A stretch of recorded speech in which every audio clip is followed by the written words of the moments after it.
नमस्कार, राजस्थान 10 बजे में आप सभी का बहुत स्वागत है और आपके साथ मैं हूं दीपा बाफिला। आप शुरू करते हैं संभागवार बड़ी खबरों का सिलसिला। अलग अलग संभागों से हमारे रिपोर्टर आप तक बड़ी खबरें पहुंचाने के लिए हमारे साथ जुड़े हुए हैं। सबसे पहले रुक करते हैं जयपुर संभाग का। जयपुर की आज की बड़ी खबर आप तक पहुंचा रहे हैं हमारे सहयोगी प्रशांत खींची। मुख्यमंत्री अशोक गहलोत ने कोई भूखा ना सोए के संकल्प को आगे बढ़ाते हुए आज इंदिरा रसोई योजना का आगाज कर दिया है। पूर्व पीएम राजीव गांधी की 76वीं जयंती पर गहलोत ने अपने निवास से वीसी के जरिए योजना की शुरुआत की। इंदिरा रसोई में 8 रुपये में सभी के लिए ताज़ा और पौष्टिक भोजन उपलब्ध होगा। इंदिरा रसोई योजना की ऑनलाइन मॉनिटरिंग होगी और मोबाइल पर कूपन की सूचना देनी होगी।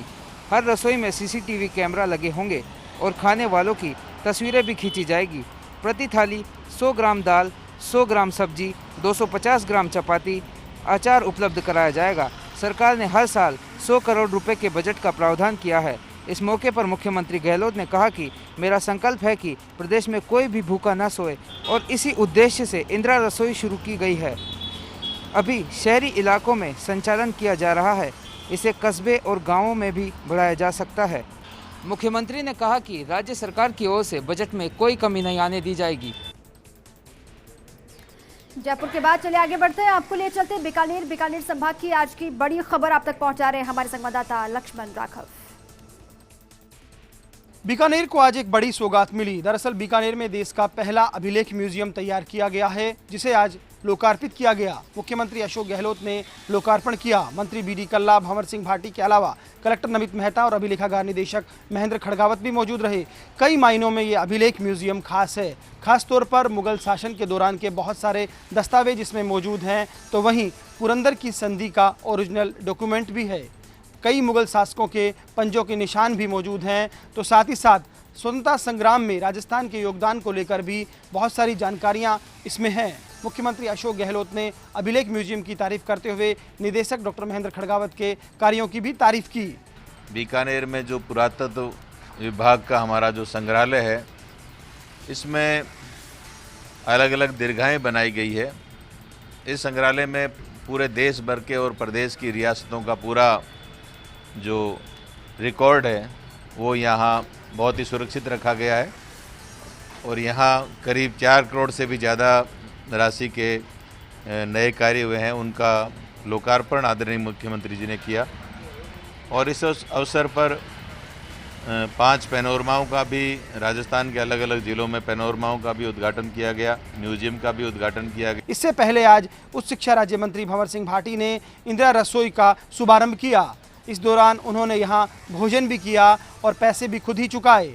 इस दौरान भंवर सिंह भाटी ने कहा कि मुख्यमंत्री अशोक गहलोत की ये एक अच्छी पहल है, जिसकी कोशिश यही है कि गरीब आदमी को सस्ता लेकिन गुणवत्तापूर्वक भोजन मिल जाए। विधायक गोविंद मेघवाल भी इस दौरान साथ रहे, तो संभागीय आयुक्त बीएल मेहरा भी मौजूद रहे।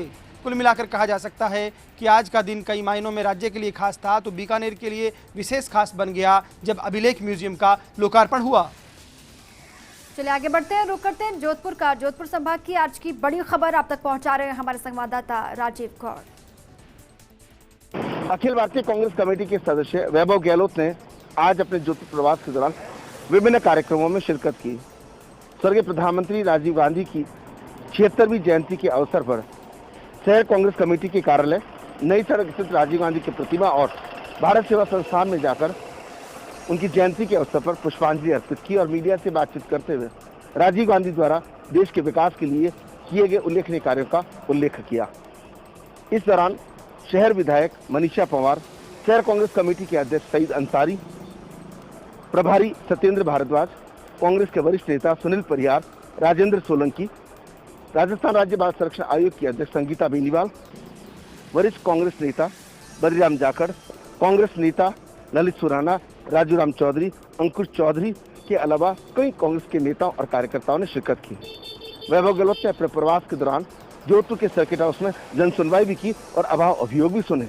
यही नहीं, पोखरण में उन्होंने अंबेडकर की मूर्ति के अलावा अंबेडकर भवन का भी लोकार्पण किया। इस दौरान भी बड़ी संख्या में कांग्रेस के नेता और कार्यकर्ताओं के अलावा 36 कौम के लोग मौजूद रहे। चलिए आगे बढ़ते हैं, आपको लिए चलते हैं कोटा संभाग की आज की बड़ी खबर बता रहे हैं हमारे संवाददाता भंवर चारण। अवैध खनन घर भरता है धन्ना सेठों के, लेकिन इस दौरान होने वाले हादसों का अक्सर शिकार गरीब आदमी ही बनता है। कोटा संभाग के 12 जिले में आज अवैध खनन के दौरान हुए एक हादसे में 4 मजदूरों की दर्दनाक मौत हो गई, जबकि 3 घायल हो गए। तीनों घायलों को मिट्टी से निकाल करके बगल के अटरू चिकित्सालय में उपचार के लिए भेजा गया है। ये पूरा हादसा 12 जिले के अटरू कस्बे के पास बहने वाली पार्वती नदी में हुआ है, जहां नदी की खाइयों में एक मजदूर परिवार अवैध रूप से रेती और बजरी निकालने का काम कर रहा था और इसी दौरान ऊपर से बजरी का एक बड़ा सा ढेला और साथ में रेती इस परिवार के ऊपर गिर गई और सारे मजदूर मिट्टी और बजरी में दब गए। हालांकि इनको निकाला गया, लेकिन तब तक 4 की मौत हो चुकी थी। सारे घायल और मृतक एक ही परिवार के बताए जा रहे हैं। बारां जिला प्रदेश के खान मंत्री प्रमोद जैन भाया का गृह जिला है, लेकिन इस हादसे ने इस बात की पुष्टि कर दी है कि खान मंत्री के गृह जिले में भी अवैध खनन धड़ल्ले से हो रहा है। बहरहाल देखने वाली बात होगी कि इस पूरे मामले में दोषियों से कितनी सख्ती से निपटा जाता है और इस पूरे मामले की मॉनिटरिंग कितनी बारीकी से होती है। चलिए आगे बढ़ते हैं, रुक करते हैं अजमेर संभाग का। अजमेर संभाग की आज की बड़ी खबर आप तक पहुंचा रहे हैं हमारे संवाददाता शुभम जैन। नाबालिग के साथ दुष्कर्म करने के मामले में आज पॉस्को कोर्ट ने सुनाया फैसला। आरोपी को दोषी करार करते हुए 20 साल के कठोर कारावास की सुनाई सजा, वहीं 1,20,000 रुपये के अर्थदंड से किया दंडित। अजमेर में लगातार नाबालिग बच्चों के साथ अत्याचार बढ़ता ही जा रहा है। वहीं आज एक नाबालिग को न्यायालय से राहत मिली है। अजमेर की विशेष न्यायालय पॉस्को कोर्ट संख्या 2 ने आज नाबालिग पीड़िता के साथ इंसाफ करते हुए दुराचारी सुमन मीणा को 20 साल के कठोर कारावास की सजा सुनाई। साथ ही दुराचारी को 1,20,000 रुपये के अर्थदंड से भी दंडित किया है। लोक अभियोजक विक्रम सिंह शेखावत ने जानकारी देते हुए बताया कि मामला 5 मई 2019 केकड़ी थाने से जुड़ा है। नाबालिग पीड़िता अपने ननिहाल आई हुई थी। एक दिन हिंडोली बूंदी निवासी सुमन मीणा ने नाबालिग के पास पहुंचा और उसे डरा धमका कर अपनी बाइक पर कहीं दूर जंगल में ले गया और वहीं पर पीड़िता के हाथ दुष्कर्म किया, जिसके बाद पीड़िता के परिवार वालों ने संबंधित थाने पर दुराचारी का मुकदमा दर्ज कराया। वहीं आज न्यायालय ने आरोपी सुमन मीणा को दोषी मानते हुए 20 साल के कठोर कारावास और 1,20,000 रुपये के अर्थदंड से दंडित कर दिया। वहीं सुनवाई के दौरान पूरे मामले में 38 दस्तावेज और 11 गवाह पेश किए गए। मई 2019 का केकड़ी थाना क्षेत्र का है मामला। मामले की सुनवाई में 38 दस्तावेज और 11 गवाह किए गए पेश। इन्हीं के आधार पर सुनाई गई आज सजा। चलिए आगे बढ़ते हैं, उदयपुर का रुख करते हैं। उदयपुर संभाग की आज की बड़ी खबर से आपको रूबरू करवा रहे हैं हमारे संवाददाता रवि शर्मा। प्रदेश भर में आज से शुरू हुई इंदिरा रसोई योजना का लेक सिटी उदयपुर में भी हुआ आगाज। उदयपुर नगर निगम सीमा में 10 और जिले के अन्य नगरीय निकाय में 4 यानी कि जिले भर में कुल 14 इंदिरा रसोई पहले चरण में हुई शुरू। जिला कलेक्टर चेतन देवड़ा, सांसद अर्जुन लाल मीणा, महापौर जीएस टाक, आयुक्त कमर चौधरी सहित विभिन्न जनप्रतिनिधियों और आला प्रशासनिक अधिकारियों ने भी चखा इंदिरा रसोई योजना के खाने का स्वाद। दरअसल इस योजना के प्रथम चरण में उदयपुर नगर निगम क्षेत्र में 10 और जिले के अन्य नगरीय निकायों में 4 इंदिरा रसोई शुरू की गई हैं। इस मौके पर इन तमाम जनप्रतिनिधियों और प्रशासनिक अधिकारियों ने भी इंदिरा रसोई योजना के तहत बने खाने का स्वाद लिया और जमकर तारीफ भी की। सांसद अर्जुन लाल मीणा ने साफ किया कि यह योजना आदिवासी अंचल से आने वाले गरीब लोगों के लिए मील का पत्थर साबित होगी। तो वहीं जिला कलेक्टर चेतन देवड़ा ने कहा कि खाने की क्वालिटी और इंदिरा रसोई योजना के बेहतरीन क्रियान्वयन को लेकर जिला स्तरीय समिति लगातार मॉनिटरिंग करती रहेगी। तो उधर आज लेक सिटी उदयपुर के लिए स्वच्छता सर्वेक्षण रेटिंग से खुशखबरी आई। उदयपुर को 1 लाख से 10 लाख की जनसंख्या वाली कैटेगरी में 54वां स्थान मिला, जो कि प्रदेश में अपनी खास अहमियत रखता है। चलिए आगे बढ़ते हैं, आपको ले चलते भरतपुर संभाग की आज की बड़ी खबर आप तक पहुंचा रहे हैं हमारे संवाददाता दीपक नवानिया। राजस्थान सरकार द्वारा शुरू की गई इंदिरा रसोई योजना का आज भरतपुर में संभागीय आयुक्त प्रेमचंद बेरवाल, जिला कलेक्टर नथमल डिडेल व नगर निगम के डिप्टी मेयर गिरीश चौधरी ने RBM अस्पताल में फीता काट कर किया। इस मौके पर जिला कलेक्टर ने कहा कि इंदिरा रसोई योजना का गरीब व जरूरतमंद लोगों को भरपूर लाभ मिलेगा।